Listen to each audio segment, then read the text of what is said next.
देंगे। रवि मेरे साथ फोन लाइन पर भी मौजूद है। रवि हाय, गुड इवनिंग। रवि आपको मेरी आवाज़ आ रही है? चलिए, रवि को मेरी आवाज़ नहीं आ रही है, लेकिन हेमंत सर इनका सवाल मेरे पास है। हेमंत सर इनका सवाल मेरे पास है और ये जो है लगभग 12 फंड्स अपने पोर्टफोलियो में इन्होंने लिए हुए हैं। 55 लाख की वैल्यू है, 40 लाख इन्वेस्टेड हैं ये और अग्रेसिव इन्वेस्टर हैं। 4 से 6 साल तक होल्ड कर सकते हैं। 1 CR इनका कॉर्पस अमाउंट है जो इनकी रिक्वायरमेंट में है और बोल रहे हैं कि ICICI प्रू का इक्विटी एंड डेट फंड को क्या रिडीम कर सकते हैं। HDFC बैलेंस फंड से निकलकर कोई प्योर इक्विटी फंड को इनको डालना चाहिए अपने पोर्टफोलियो में, क्योंकि ये एक लॉन्ग टर्म इन्वेस्टर है और इसीलिए अपने पोर्टफोलियो को फिलहाल रीबैलेंस करना चाहते हैं। हाँ जी कविता, आई थिंक पहले देखते हैं कि इनका टारगेट पूरा होगा कि नहीं, उसके बाद हम इनके फंड्स को देखते हैं। तो जैसा इन्होंने कहा कि इनका जो टारगेट है वो 1 करोड़ है। 40 लाख की इन्होंने इन्वेस्टमेंट किया और अभी इसकी जो करंट वैल्यू है वो 55 लाख है। समय इन्होंने कहा कि 4 से 6 साल है। तो हम तो हमेशा कहते हैं कि जितना ज्यादा समय आप दे सको उतना अच्छा है। तो हम अगर ये मान के चले कि उनके पास 6 साल का समय, अगर वो अपनी इन्वेस्टमेंट को 6 साल तक होल्ड कर सकते हैं, 12% का रिटर्न हम मान के चले, तो करीब करीब 1 करोड़ 10 लाख का कॉर्पस बनेगा।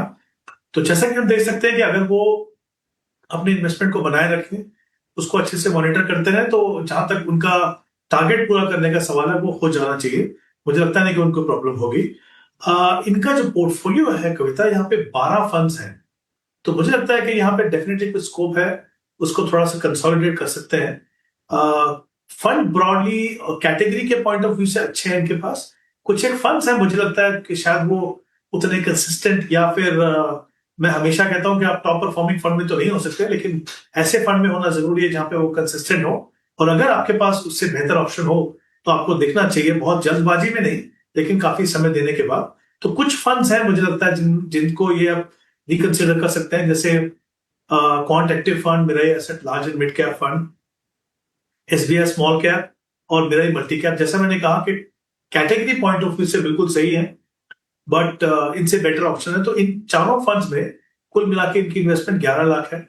मुझे लगता है इनका समय टाइम होराइजन को देखते हुए 6 साल का, large and mid cap category इनके लिए बेटर कैटेगरी है। तो 2 फंड्स मैं अगर ये चाहें तो कंसिडर कर सकते हैं। एक है मोतीलाल ओसवाल का लार्ज एंड मिड कैप, जहां पे वो 6 लाख इन्वेस्ट कर सकते हैं, और 5 लाख कर सकते हैं बंधन लार्ज एंड मिड कैप। दूसरा इनका सवाल था, इन्होंने कहा कि हमारा 6 साल का टाइम होराइजन है, तो क्या हम बैलेंस एडवांटेज से निकल के इक्विटी में चले जाएं। देखिए 6 साल का टाइम होराइजन बहुत लंबा नहीं है इक्विटी के हिसाब से। वैसे भी अगर हम इनके पोर्टफोलियो को देखें तो एक ऑलरेडी मिक्स है, ज्यादा पैसा जो इक्विटी में है, कुछ पैसा जो है वो हाइब्रिड में है। मुझे लगता है ये कॉम्बिनेशन बिल्कुल सही है। और सबसे अच्छी बात ये बैलेंस एडवांटेज की कि वहां पे एसेट एलोकेशन डायनामिकली मैनेज होता है, यानी मार्केट लेवल के डिपेंड के ऊपर वो मार्केट का जो इक्विटी का जो एक्सपोजर है वो कम या ज्यादा होता है। तो उसके हिसाब से मुझे लगता है ये कैटेगरी बहुत अच्छी है उनके लिए। और विद इन द कैटेगरी उन्होंने जो 2 फंड चुने हैं, ICICI बैलेंस एडवांटेज फंड और HDFC balance advantage fund, top of the chart, मुझे लगता है कंसिस्टेंटली अच्छा परफॉर्म कर रहे हैं। ये फंड मुझे लगता है उनको रखने चाहिए। तो कुछ बदलाव है, अगर वो चाहें तो कंसिडर कर सकें, और कोशिश करें कि अगर थोड़ा सा और टाइम होराइजन दे सके तो और बड़ा कॉर्पस बना पाएंगे। आपको मेरी आवाज़ आ रही है? आ रही मैडम, आ रही है।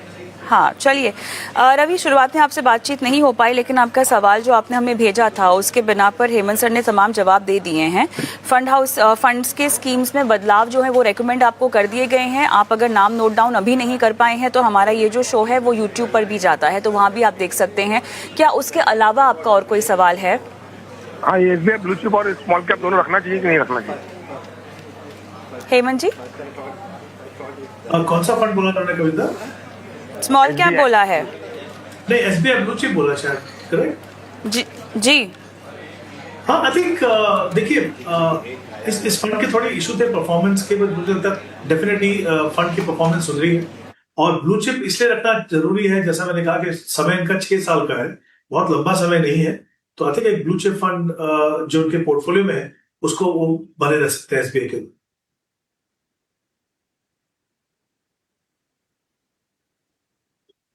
और YouTube से गीतुश्री का हम सवाल लेते हैं।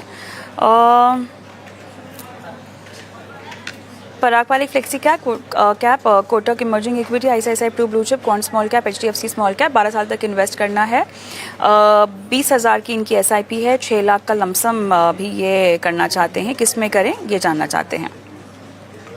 देखिए, इनकी जो एसआईपी अमाउंट है वो करीब 20,000 का है। 12 साल का जैसे उन्होंने कहा इनके पास समय है और करंट वैल्यू जो है पोर्टफोलियो की करीब 2,45,000 है और शायद 6 लाख का जो कुछ एक लमसम इन्वेस्टमेंट भी करना चाहते हैं। तो अगर मैं इन तीनों को कंसिडर करूं कि जो लमसम इन्वेस्टमेंट है, एक्यूमुलेटेड कॉर्पस है और जो एसआईपी वो कर रहे हैं, अगर वो 12 साल तक उसको कंटिन्यू करते हैं तो मुझे लगता है करीब करीब 1 करोड़ का कॉर्पस वो बना पाएंगे। तो पहली बात तो ये कि कॉर्पस कितना बनेगा। दूसरा, इनके पोर्टफोलियो की अगर हम बात करें तो मुझे वहां पे 2 स्मॉल कैप फंड दिख रहे हैं। तो 2 स्मॉल कैप फंड में क्या है, एक तो एसबीआई स्मॉल कैप फंड है और दूसरा एक I think quant small cap fund है, एचडीएफसी स्मॉल कैप फंड है। मुझे लगता है इनकी जो एलोकेशन है ओवरऑल के हिसाब से करीब 3,000 आप वहां पे रखिए और एचडीएफसी स्मॉल कैप को अपने पोर्टफोलियो में रखिए। अभी आप वहां पे 2,000 इन्वेस्ट करें, उसको बढ़ा के 3,000 कर दीजिए और 2,000 जो बचेगा स्मॉल कैप से, मुझे लगता है जो आपके पोर्टफोलियो में कोटक इमर्जिंग इक्विटी फंड है जो एक मिड कैप कैटेगरी का अच्छा फंड है, उसके अंदर आप ऐड कर दीजिए। तो कुछ बदलाव करने, जैसे मैंने कहा मिड कैप स्मॉल कैप में एक्सपोजर थोड़ा कम कीजिए, एक फंड कम होगा और जो 2,000 बचेगा वो आप एक मिड कैप फंड में कर दीजिए। आई थिंक अदरवाइज जो बाकी फंड्स है वो ठीक है।